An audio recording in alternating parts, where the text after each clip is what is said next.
of Chicago Physics News Report. I'm young Kathy Levig. And I'm Wendy Pomdell. As always, we thank you for choosing our news network. UC Physics News, more reliable than your paycheck. With such an eventful year behind us, we have a full program ahead detailing all the physics department news you want to know. But first, over to Professor David Schmiluster-Savalon-Reed for the weather.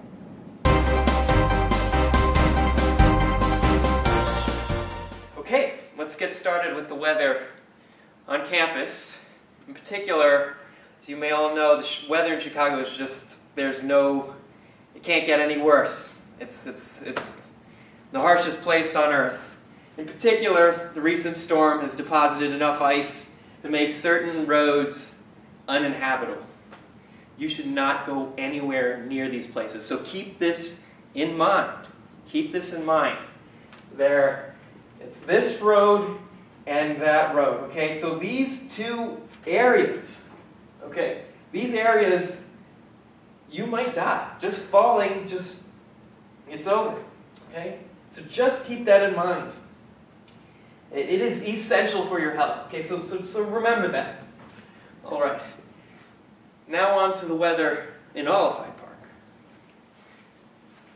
All right, let's look at the storm from the perspective of the general Hyde Park area. Okay, so as we can see, this is our very clear map of Hyde Park. Argonne is somewhere here, okay? And the storm is going to come in from the west, okay? So it's just going to, right like this, okay? And this is our three-dimensional coordinate system for Hyde Park. We have, the streets, avenues, and something. Okay, so the hail is going to deposit in large amounts, in particular, everywhere. Okay, so it's just going to move around and just in round circles. Okay, so let's look at the wind going on in this situation. So we have there are three components. So we use our purple for the x component of the wind. So the wind is just, as you can see, it's a circular rotator. It just goes like that. Okay.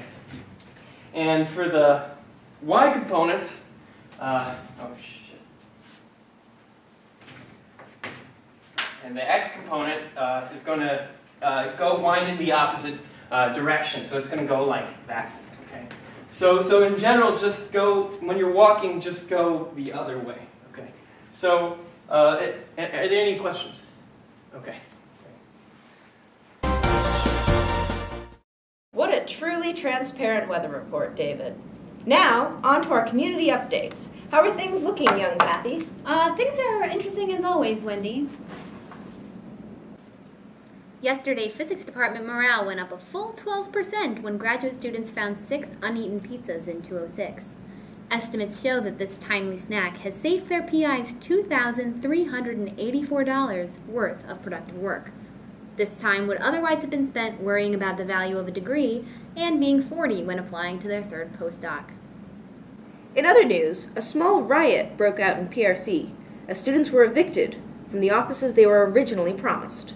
It seems that an unforeseen lack of space in the new building has led to a mass eviction of students from their comfortable new homes. Some did not go quietly, holding tightly to their semi-private desks and sobbing that they had finally found a comfortable chair. Someone really should have seen that coming. Well, I suppose a faculty with little oversight is bound to have little foresight as well. Speaking of foresight, did you see that Treasure Island closure coming?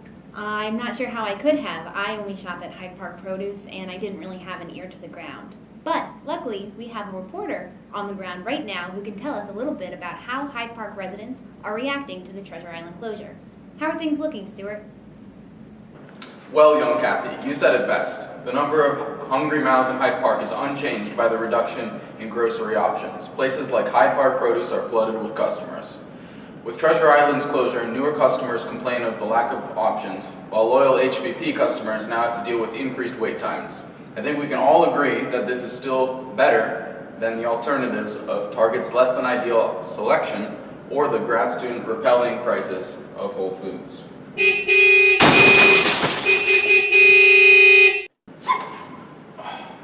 guess we're stuck with Target. Ha ha! Well, it seems like we'll soon have nowhere to eat. You know, I heard a rumor that before Treasure Island closed, a group of physics students bought significantly discounted alcohol there. I think it was for some sort of party in December. Now on to Michael Luster with the sports report. Thank you, Wendy. I'm excited to be on the ground today. We have the monthly laser alignment race. As you can see, Brad and Sarah are really trying to get their systems up and running so they can take data for meeting tomorrow.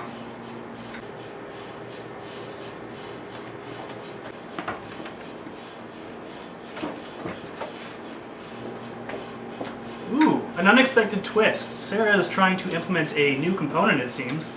Late in the game, that's kind of a risky move, but if it pays off, it might save her a lot of time. Looks like Sarah's honing in. Wonder how Brad's doing. Something seems to have happened to Brad here. Are you okay, man? Oh my god. Well, with that stumble, I think Brad's chances are shot. It's really hard to lose that way, but I think Sarah's won this one for the laser alignment competition this month. Congratulations. And with that, we're going to go back to you, Wendy and young Kathy. Thank you, Michael. We've all been there. Hopefully Brad makes a full recovery. And now we have a special update with Tiff Amy on the winner of last week's Colloquium food race. As we all know, the reward of being first to the food after Colloquium is a very special honor. Let's catch up with our lucky winners. Okay, I said something. All right. Congratulations! You are first place to Colloquium. Yeah, young Kathy, it was an exciting colloquium race this year, with a huge turnout as you can see. Earlier I spoke with the winner Aziza Suleimanzadeh, who seemed happy with her winnings of blocks of cheese and a small cold sandwich. Let's hear from one of our runner-ups. I'd like to thank Kathy Love because it's the only reason I was able to get here so fast because she was out of her chair really fast.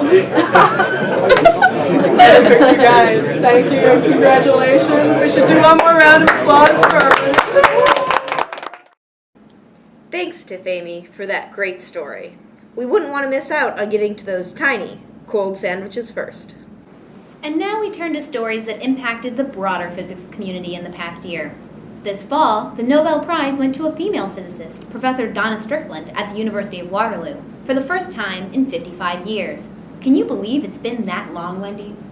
Oh, I absolutely can, young Kathy. Absolutely, I can believe that. Everyone at the University of Chicago is, of course, thrilled for Professor Strickland. However, we do have some inside sources reporting that they are slightly disappointed that the former professor, Maria Gopamayor, is no longer the most recent female laureate. Yeah, it's tough to lose that title if you're UChicago.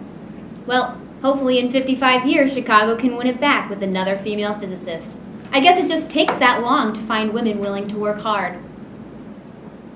And now, we turn to a much more serious topic: graduate student paychecks. A recent survey of second-year physics students at UChicago found that 100% of students had no idea how much they were supposed to be getting paid each month. Each paycheck is slightly different, and as far as they can tell, there's no rhyme or reason to it at all.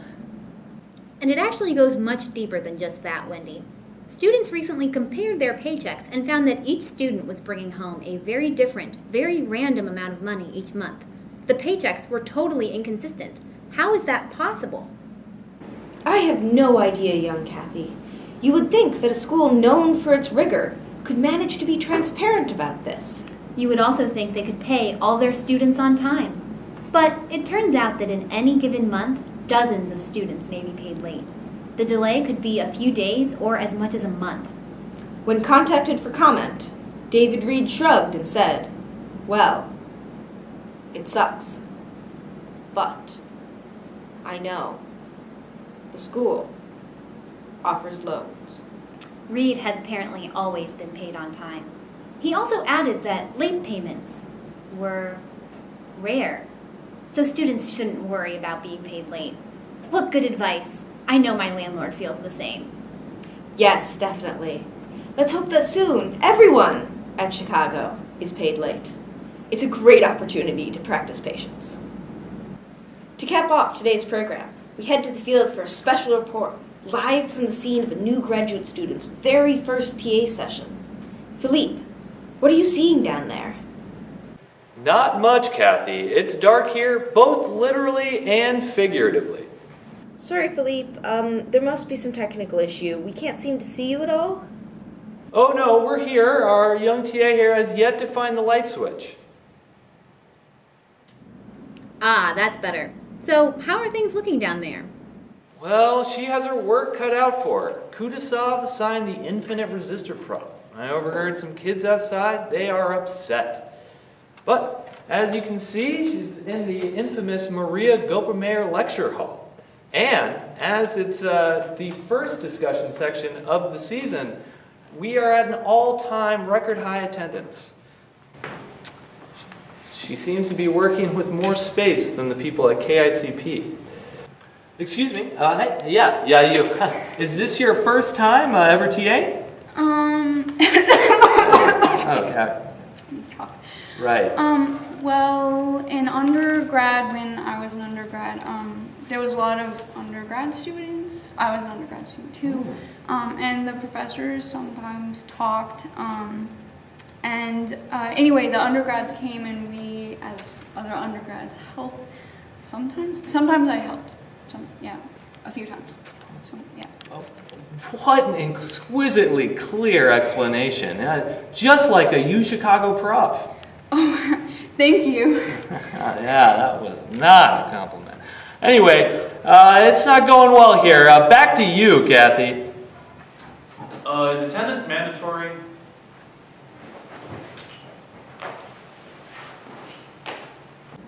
That's all for this year's news. Tune in next year for your latest physics updates. We'll all be shocked if anything has changed by this time next year. Just look at the left-handed desks that were definitely coming this year. Or the year before that, or the year before that. Just like fusion, left-handed desks are always right around the corner. Thanks for watching UC Physics News Report, and see you next year.